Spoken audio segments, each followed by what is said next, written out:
Assalamualaikum warahmatullahi wabarakatuh. Selamat pagi, selamat siang, selamat sore, dan selamat malam, Pak Ati. Yang terhormat, izinkan saya memperkenalkan diri saya. Nama saya Giaza Riniarti dari kelas 1F. Jadi pada kesempatan kali ini, saya akan menjelaskan isi dari makalah saya yang telah saya buat yang berjudul Kebebasan Berekspresi di Media Sosial yang disalahartikan.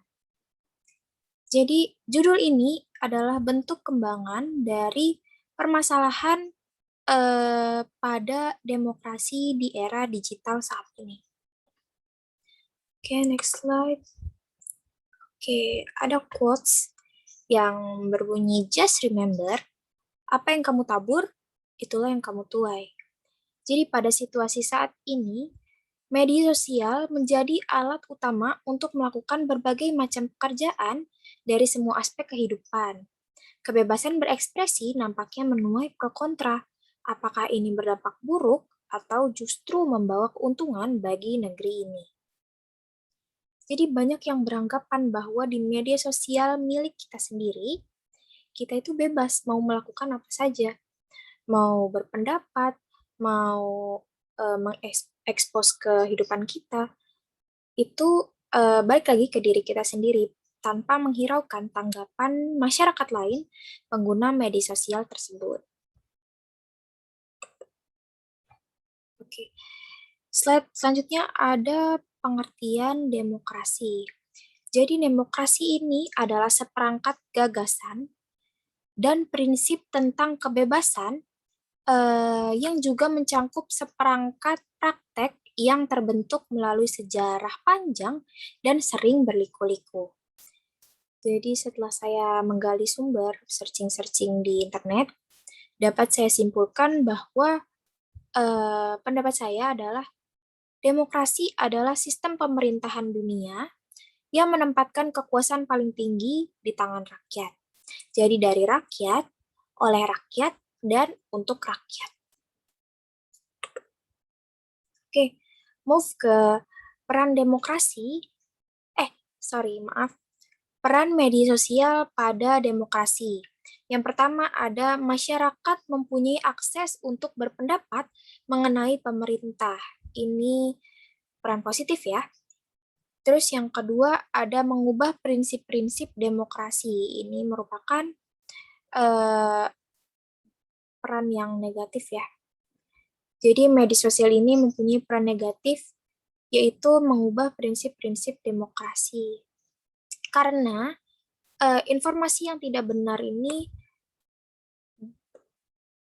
dengan mudahnya mendapat kepercayaan dari masyarakat dan ini sendiri tuh dapat mengubah kepribadian dari masyarakat itu sendiri secara perlahan sehingga dapat menyebabkan perpecahan di Indonesia ini. Yang ketiga ada banyak berita palsu atau hoax ya. Jadi merujuk pada poin pertama, masyarakat mempunyai akses untuk berpendapat mengenai pemerintahan.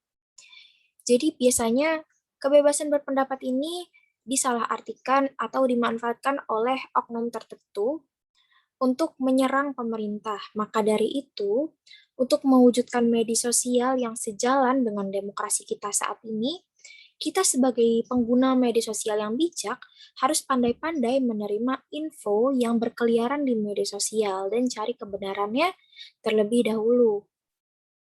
Jadi kita sebagai pengguna internet yang bijak, kita harus menyeleksi dulu nih apa info-info yang bakal kita terima dan harus kita pertimbangkan terlebih dahulu. Jadi menjawab pertanyaan apakah media sosial ini membawa dampak negatif atau positif, menurut saya media sosial ini cenderung banyak membawa dampak negatifnya. Karena media sosial ini membentuk jurang perbedaan antar kelompok yang ada. Dan media sosial pun tidak lebih dari suatu eksistensi dari para elit politik untuk menyebarluaskan kepada pendukung mereka. Dengan kata lain ini, media sosial Dengan kata lain, dalam media sosial ini kita cenderung mengkonsumsi apa yang sejalan dengan pemikiran kita, dan menghindar dan tidak mau mengkonsumsi pendapat berseberangan dan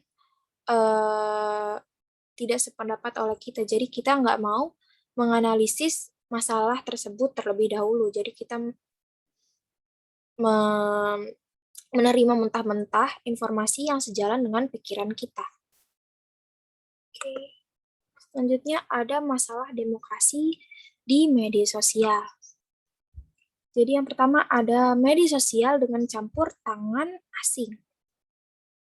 Jadi tak kala negara asing ini mempergunakan internet ataupun media sosial ini untuk mencari informasi dan data-data dari negara kita.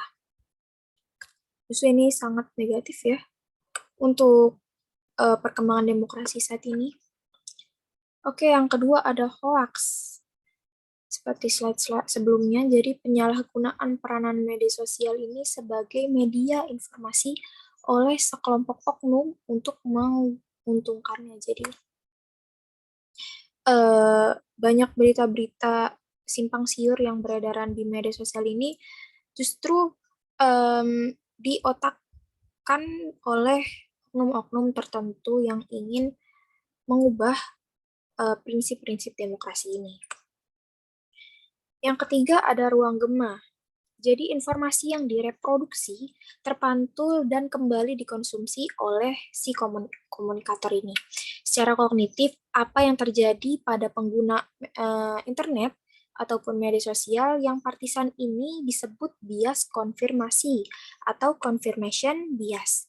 Jenis bias ini terjadi ketika individu hanya mencari informasi-informasi untuk memperkuat apa yang telah mereka yakini dan praktis menutup. Wah, ini benar-benar curang ya. Oke, yang keempat ada bullying. Jadi bullying ini sudah banyak beredar di dunia maya ya.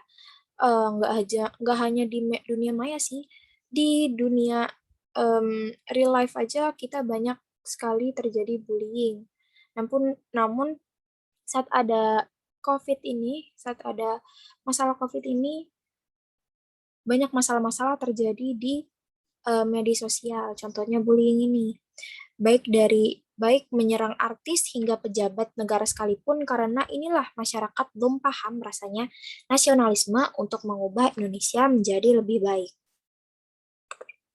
Oke, kita move ke contoh kasus. Yang pertama ada Ahmad Dhani, yaitu penghinaan dan pencemaran nama baik, yaitu ketika Ahmad Dhani melakukan penghinaan dengan melontarkan kata maaf idiot dalam vlognya di kota Surabaya. Dalam kasus ini, Ahmad Dhani divonis 1 tahun oleh Majelis Hakim Pengadilan Negeri Jakarta Selatan karena terbukti secara sah melanggar pasal 27 ayat 3 UU ITE, pasal 45 ayat 3 UU 19 2016.